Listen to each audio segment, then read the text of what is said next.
Hi, this is Dr. Bev Knox. How are you? I am your professor for this class, increasing your level of personal happiness. First things first, let's just get the preliminaries out of the way, okay? I've got my computer right here. You have purchased, the online lecture of this class, and I am very, very happy to be here with you today, okay?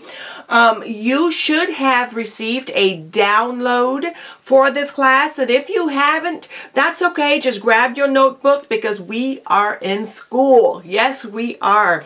You could also email me directly, bev@bevknox.com, or my assistant Amy at bevknox.com, to request a copy of the downloadable version of this class, okay? First things first. There's 10 steps to happiness, okay? We're going to be reviewing 10 steps to happiness. Bottom line is this: you want to be happy.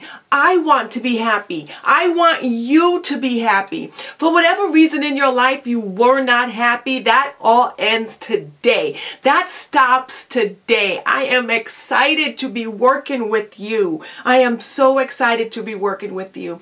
A lot of my clients who call me up because they are in despair, they are unhappy. Mostly it's because of relationship or past failures in relationships, and they became unhappy because they don't know what to do to get themselves out of that rut, okay? I'm going to pretend that you are one of these clients that have called me with a sense of unhappiness due to a lost or failed relationship. That may not be you at all, okay? And I could work with you directly in personal coaching for whatever your needs and your issues are. But I'm going to talk as if that was your issue, okay? So you were involved in a failed relationship and you're feeling kind of blah, blah, blah, okay? And you want to learn to become more happy. Why do you want to become more happy? Well, first of all, I'm a college professor, so I have to go there with the scientific statistics, okay? Stats show and current research show that happier people tend to have higher self-esteem, and we want you to have higher self-esteem. Happier people tend to have positive, healthy friendships and relationships and marriages. Happier people tend to make more money too. Can you believe that?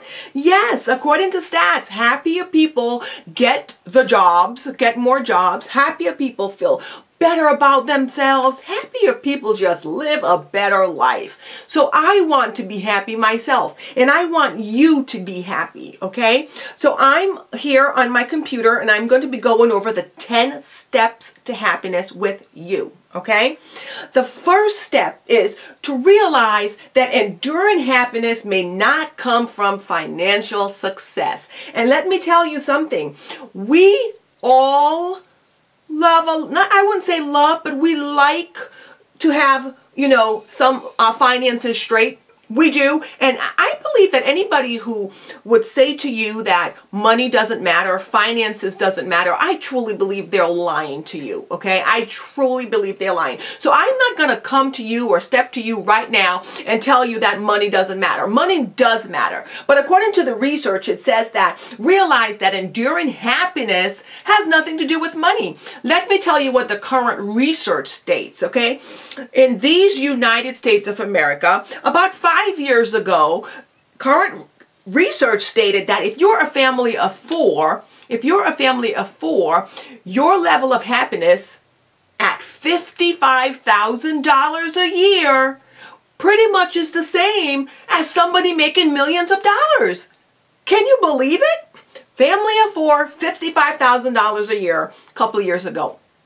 Now, the current research states that that same family of four, it would take about $70,000 to $75,000 a year to maintain that same level of happiness with that of millionaires. And some of you guys are like, I don't believe it. I don't believe it. Because if I had, if I had $2 million, I would be so happy, so happy, much more happy than if I just had $75,000. But you have to understand, the more money one has, the bigger the toys, the more expenses, right?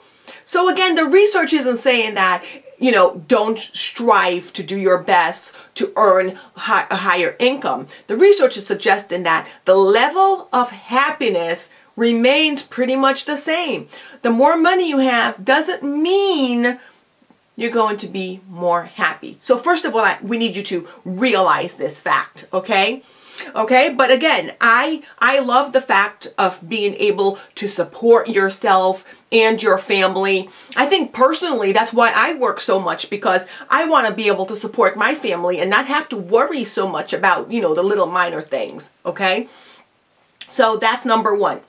Number two, take control of your time. And again, look on your computer. I want you to read this with me. Take control of your time. Look at what the stat says. The stat says happy people feel in control of their lives. To master your use of time, set goals and break them into daily aims. This may be frustrating at first because we all tend to overestimate how much we will need to accomplish each day.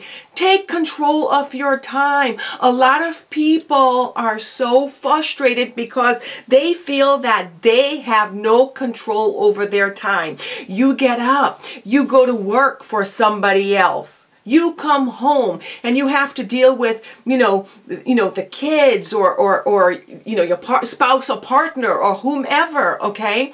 And you don't get to do what it is that you want to do. Just imagine this, okay? In regards to taking control of your time. You work a 40-hour work week. Let's just say you do. Even if you don't, let's just say you do. And you come home and it's Saturday and you want to review my lectures. You want to do some, personal development. You want to work with some personal development stuff. You want to review, your guide to fabulous video lectures that you just purchased. And you want to take all day Saturday to do so. Me time, I call it. Me time, right? So you're relaxed and you're getting ready to watch me, right? Your doorbell rings and it's your mother or your uncle or your sister or your cousin or your auntie, baby mama, whoever, and they have some crisis and they want you to come and do stuff for them, mow their lawn, go shopping with them, go out to the club, what have you. But you want to educate yourself. You want to grow. What do? Do you send them away?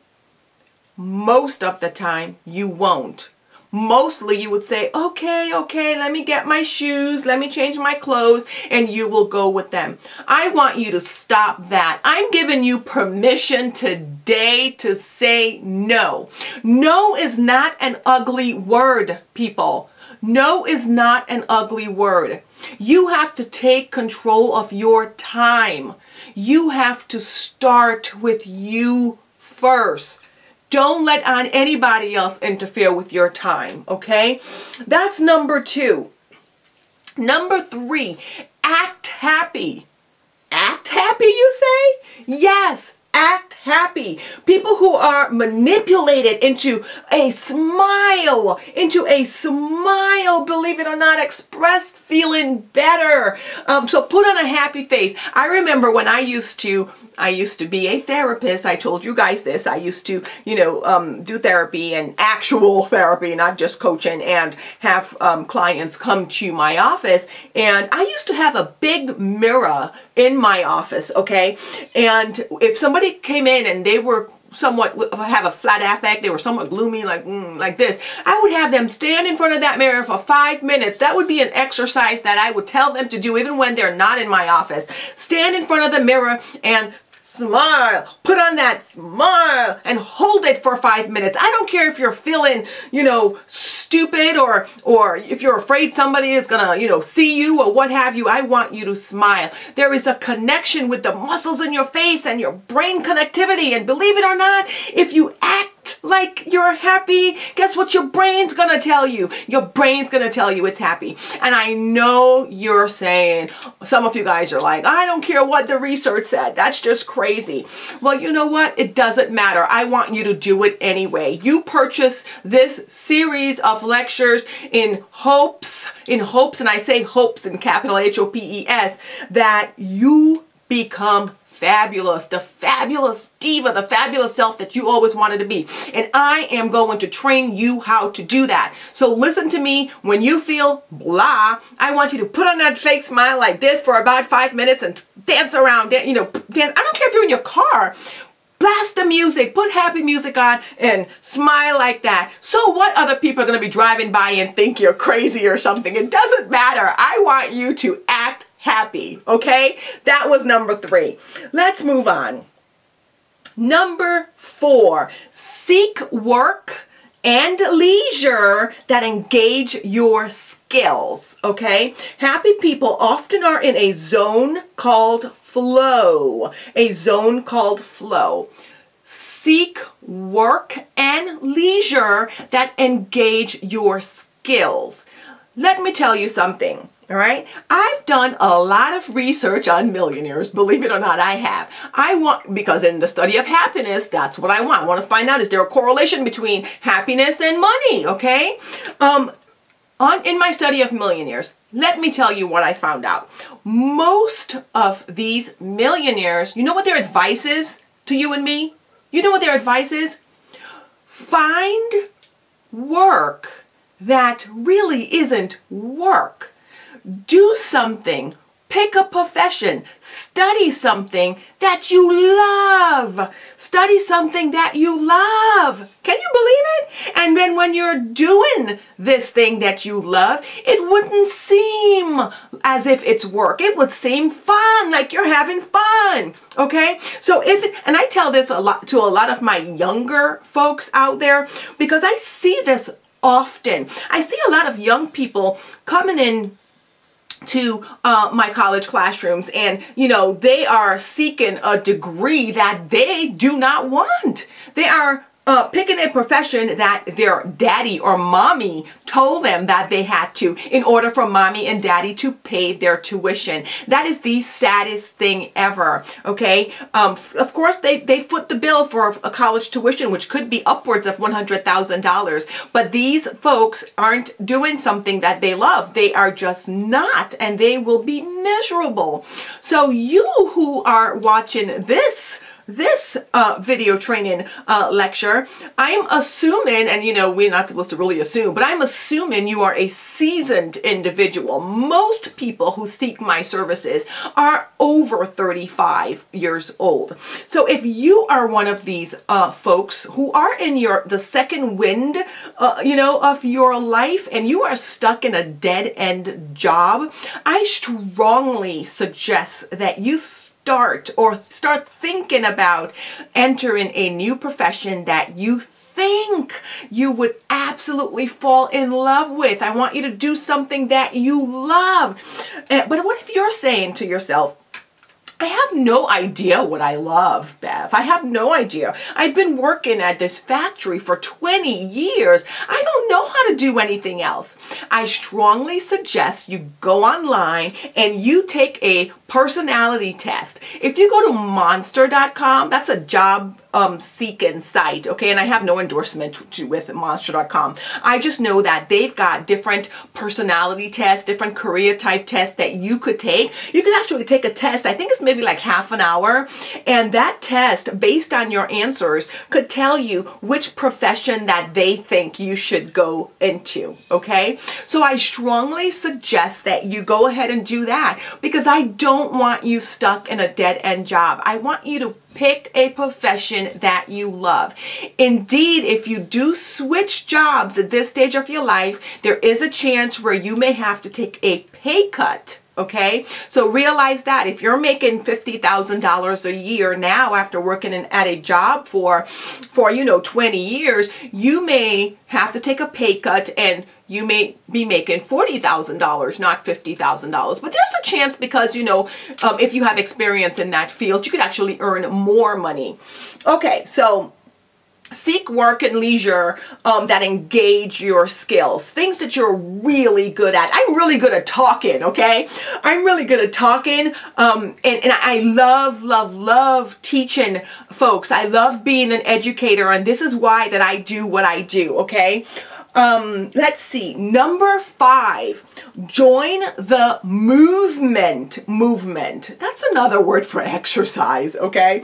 Join the movement. Bottom line is this, according to research, and I've got to throw research in there because I don't just say things, I actually have research to back up everything that I say, okay? According to research, aerobic exercise, and it has to be aerobic exercise, okay? It can't be like a little stroll or what have you. You may actually could start off with a stroll, but then you actually have to, work your way in to get that, heart rate up. So aerobic exercise actually decreases the level of stress, anxiety, and depression. Shall I say this again? Yes, okay? Aerobic exercise decreases the level of stress, anxiety, and depression. You've got to get your heart rate up. I don't care what it is that you do. But of course, consult your doctor and your physician first before taking on any new form of exercise. And I've always got to throw disclaimers out there because I don't want anybody to say, oh, Beth said I had to go and exercise, and then, you're ill. So please consult your doctor before doing any form of exercise. But I do want to tell you, if you are a healthy individual, aerobic exercise is the way to go. It sets off endorphins in your brain. It's like a natural I don't want to say happy pill, but it's like a natural high. You get happier when you exercise, okay? And I'm not just, saying that because it's research. I actually do it. And there are times where, I don't have time to exercise, or I don't exercise because I'm too busy doing this, that. And I feel the difference. I feel a little crabby when I don't exercise. So I'm telling you guys, it really, really works, okay? So I don't care if it's, again, 20 to 30 minutes every other day, just do something, whether it's in your house or whether it's just taking a walk by the beach, a brisk walk, a fast walk, not a little tiny stroll, okay? And I'm not saying to go join a gym because I'm not a big gym fan myself. A lot of people love the gym, and that's okay, but I'm an outdoorsy type gal, so I would prefer to take a hike or go walking, in the park or by the beach, rather than going to a stinky closed up gym. But to each his own. And I'm very, very frugal, as you will see in this series of video lectures. I don't like to spend money unwisely. So hey, going to the gym, it's good for some people, but I rather just do the whole outdoorsy type thing, okay? Another thing, number 6. We're on number 6 already. My goodness. Number 6, give your body the sleep it wants. Not just wants, but the sleep it needs. Yes. The average adult, let me just say, the average adult needs how many sleep? Do you know how many hours of sleep? I can't hear you. 7 to 9. Yes, the average adult, according to research, need 7 to 9 hours of sleep per night. That's where they get the 8 hours from. But if you're like me, I can't tell you the last time I had 8 hours straight of sleep, okay? So usually I would get maybe 6 hours here, wake up and do a little of work and probably go back and take another 2-3 hour nap when I can, you know what I mean? But you have to give your body rest, okay? That's when it replenishes everything inside, even your brain waves, everything. It needs sleep. Can you imagine working non-stop, playing non-stop? It's called sleep deprivation. If you are sleep deprived, time and time and time again, you're not getting adequate sleep. And if you're sleep deprived, guess what? Sleep deprivation promotes obesity. Can you believe it? Yes, you could actually gain weight because of sleep deprivation. And not just that, but it impairs your memory. You can't think straight half the time. A lot of accidents occur because of sleep deprivation. Anyway, give your body the sleep it needs. Turn off all electronics, your cell phones. I mean, I'm one to talk, right? I've got my cell phone like right by the bed, but guess what? There's an automatic, app that you could turn your cell phone off at a certain time at night, automatic, the volume, and then turn it back on in the morning. So unless you're a client that has my other client cell phone 24/7 hotline, my cell phone goes off at 9 o'clock p.m. to 8 o'clock a.m. in the morning. And you should probably get that app. It's a free app. And some phones today, you don't even need the app. It's automatic in your phone.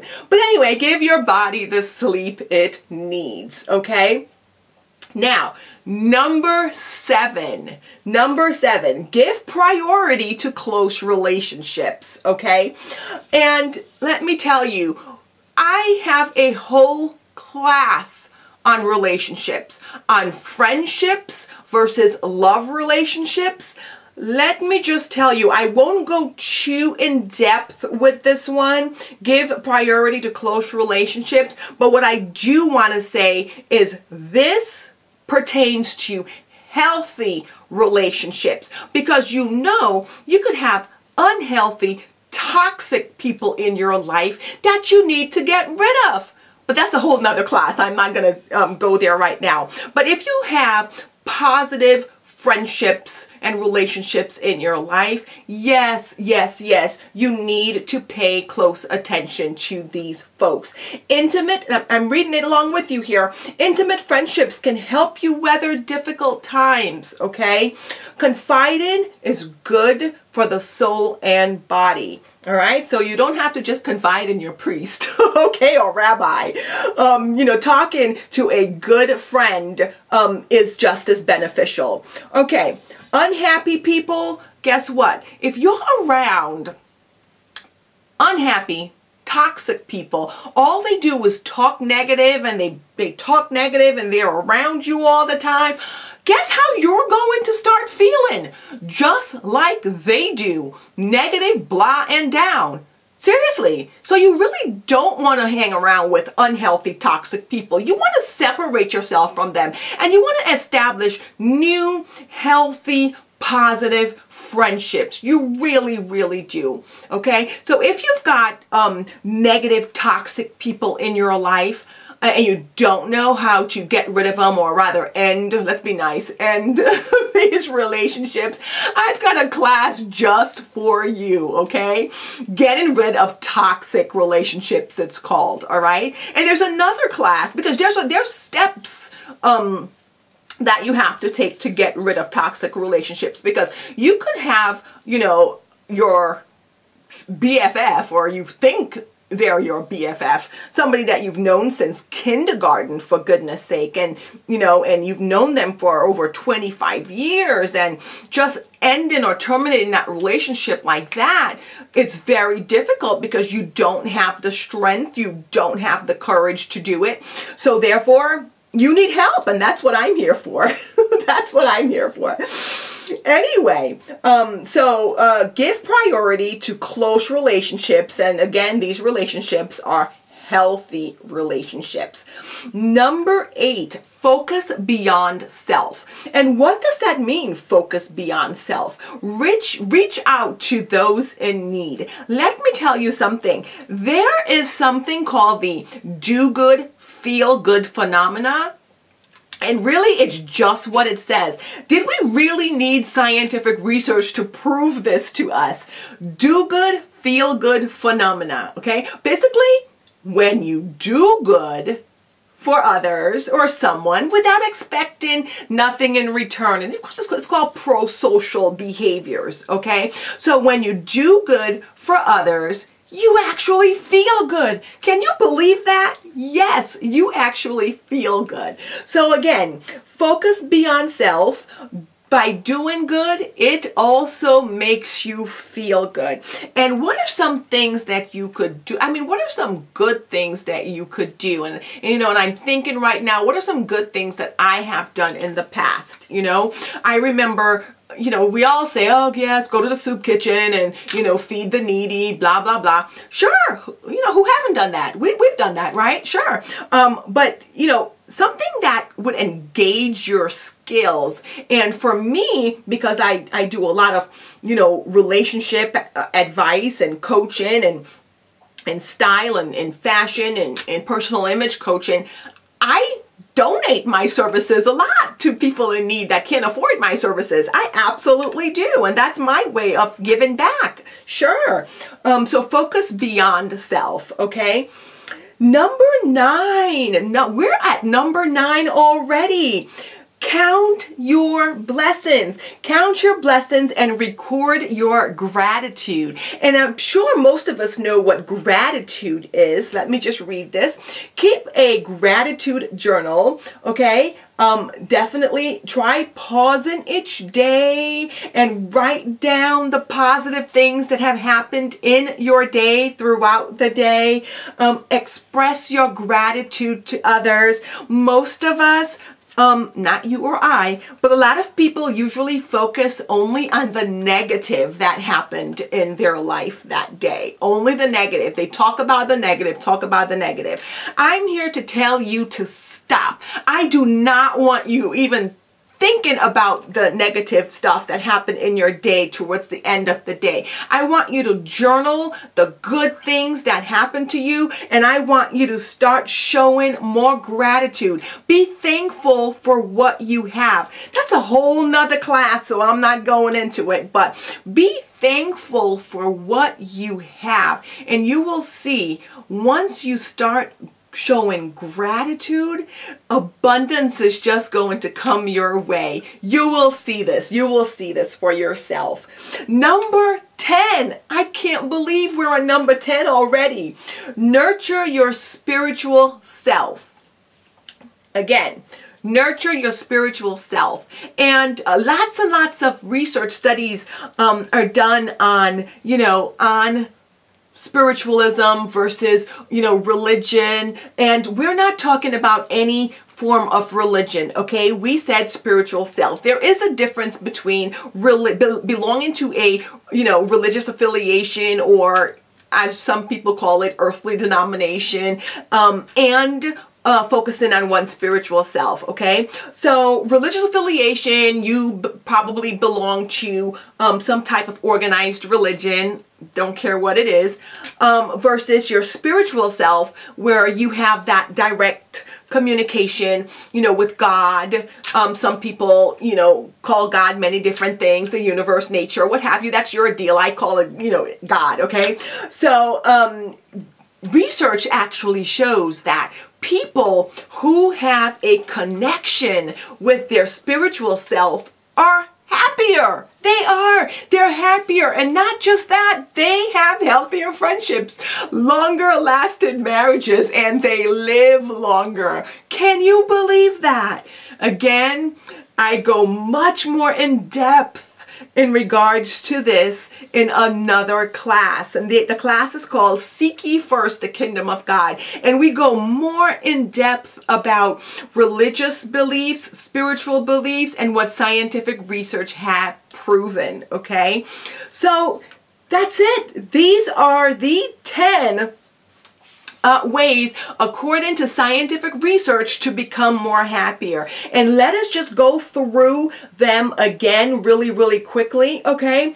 Again, what we've learned today is that happy people tend to do what? Have higher self-esteem. Happy people tend to be more optimistic, more outgoing, more agreeable, have close friendships, and or a satisfying marriage. Let's see, happy people tend to work and work in areas that they love. Let's see, have a spiritual faith, sleep well, and exercise. These are all things that happy people tend to do. Really quickly, the top 10 again in order. Realize that enduring happiness may not come from financial success. Number 2, take control of your time. Number 3, act happy. You may not be feeling happy, right then and there, but I want you to act as if you were happy. Number 4, seek work and leisure that engage your skills. Number 5, join the movement, okay? I want you to get your heart rate up. Aerobic exercise does what? I'm quizzing you right now. Aerobic exercise decreases the level of stress, anxiety, and depression. Remember that, okay? Number 6, give your body the sleep it needs, not just wants. Number 7, give priority to close, healthy relationships, not toxic relationships. We don't want you involved in unhealthy, toxic relationships, okay? Number 8, focus beyond self. Number 9, count your blessings and record your gratitude in a journal. I want you to start journaling, yes. And number 10, nurture your spiritual self. That's number 10, okay? Now that we've completed this class in increasing your level of personal happiness, I encourage you to work on these 10 steps personally. I encourage you to call me or shoot me an email if you have any other questions. That's what I'm here for. It's my job to connect with you guys. It's my job to be here for you. It's my job to answer any questions that you may have, okay? I am so thankful that you've given me the opportunity to work with you directly, okay? We have come to the end of this class, and I look forward to working with you in the next class. This is Dr. Bev Knox from BevKnox.com and BevKnoxFabulous.com. Have a fabulous day. Bye-bye.